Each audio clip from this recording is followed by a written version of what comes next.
These are some of the hundreds of refugees turned back from the Macedonian border with Greece. Throughout the night, Macedonian police kept dropping at the border men, women and children, shivering, wet and disorientated. After traveling all day and spending the night out in the cold, they were left to walk again back to Idomeni camp on the Greek side. We found the military at the border. They didn't allow us to cross. They turned us back. We spent the night in the cold.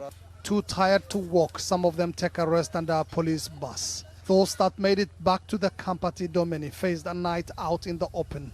By the time people arrived back to the camp and walked back to the camp, they were in an incredibly difficult condition. And Save the Children and other agencies were just trying to help as much as possible with the blankets, the dry clothes, the dry boots, the food. After weeks waiting in appalling conditions at the border that were getting worse by the day, families seem to feel they have nothing left to lose. Ever since the border closed, aid workers have been warning that the refugees will simply find other ways of getting to Northern Europe. On Monday, their predictions came to pass, with activists distributing leaflets encouraging the refugees to take matters into their own hands. Hundreds walked into Macedonia in defiance of the attempts to seal the border. There were dramatic scenes as crowds of men, women and children waded through a river to cross the border.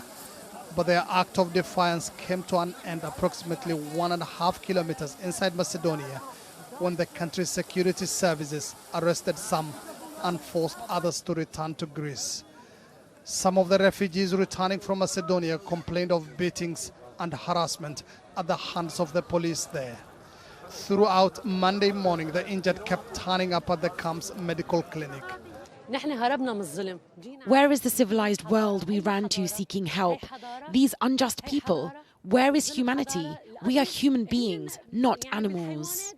With legal pathways blocked for them, there are now fears the refugees will be forced to fall back on the services of traffickers and smugglers.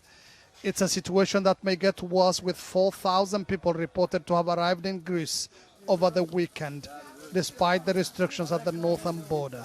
Mohamed Ado, Al Jazeera, Idomeni, northern Greece.